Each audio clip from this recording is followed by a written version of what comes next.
Everywhere you turn, it seems like Elon Musk is attached to some new, innovative, world-changing technology. This guy has his hands in everything, including self-driving cars, brain implants, and even space colonization. Basically, Elon has become the face of science fiction turns to science fact. And though I find his level of influence at least a little bit concerning, I can't deny that his ideas and money can be put to good use. One of those good uses is preventing us humans from turning Earth into space-sized rotisserie chicken. And though I'm sure you'd make a fantastic family meal, maybe we should try to avoid that result. What I'm talking about here is climate change. Unless you've been living under a rock or you're a politician, you probably understand what climate change actually is. But in case you don't, I asked my new intern, Mini Lumi, to give you a quick breakdown. Oh crap, there we go. The term climate change is a bit misleading if taken at face value. The Earth's climate has always changed throughout its history. However, the change usually takes thousands of years to occur, which gives our environment and the organisms within it time to adapt. The problem is the climate is currently changing at a much faster rate than we can keep up. With all the evidence we can see at this point, all signs seem to point to we humans being the problem. With the modernization of human lifestyles since the 1950s, the Earth's climate has changed dramatically.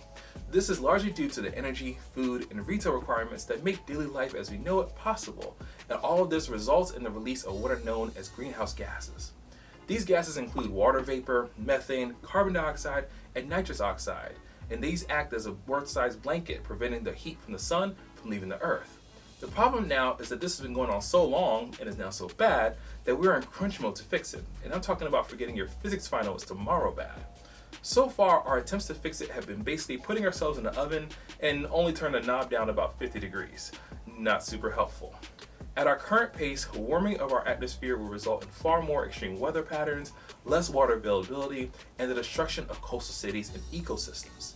Basically, we are turning the entire world into a mix of the Old Testament and Mad Max. Now, I'm joking here and there, but this is quite a serious topic. Humanity has reached a defining moment in its existence, and the things that we do and put in place today will undoubtedly determine if we even exist in the future. Due to the dire nature of our situation, it's going to take a wide range of solutions to combat climate change. And that's where Elon and the quest for carbon capture come in. Back to you, Regular Lumi, and make sure you drop a like on this video while you get supersized.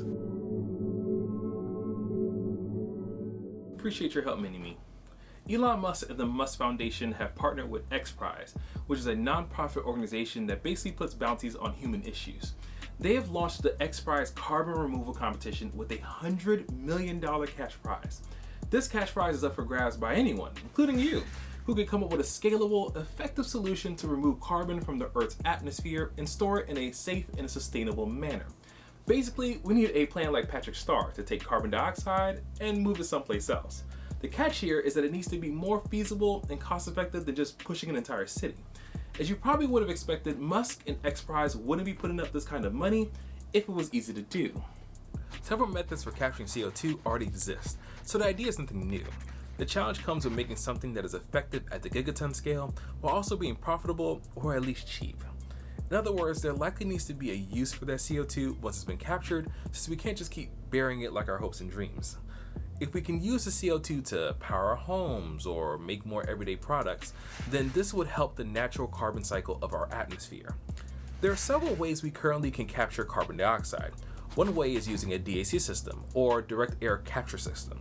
These work by taking in air, removing the carbon dioxide, and then re-releasing it into a vessel as a compressed gas. This allows for us to reuse the gas later for other purposes or put it in some sort of storage facility. So why not just build a bunch of these?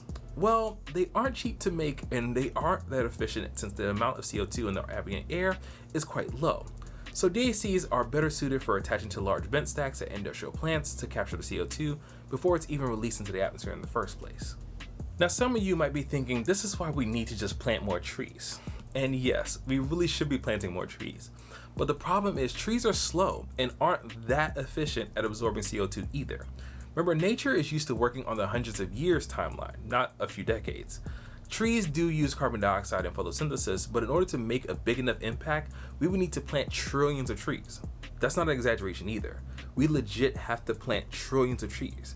Even if it only costs an equivalent of $1 to plant each tree, we would be talking about the cost that is the same level as forgiving the US national student loan debt, which apparently is its own problem. This would also require massive amounts of land and water to keep the trees growing. So while we still should continue planting trees, this isn't a climate change silver bullet. The reality is there are so many methods that we have to remove CO2 from the atmosphere. However, most of these are just too expensive, require too many resources, or just aren't efficient enough. Though all of these are useful, more innovation is required to give us a realistic chance of reducing carbon dioxide in our atmosphere, which means things like the X Prize competition are a good thing. And believe me, I'm not being sponsored to say that. Thanks for coming to the Bench Top. Remember to drop a like on this video if you enjoyed it, and remember, keep thinking.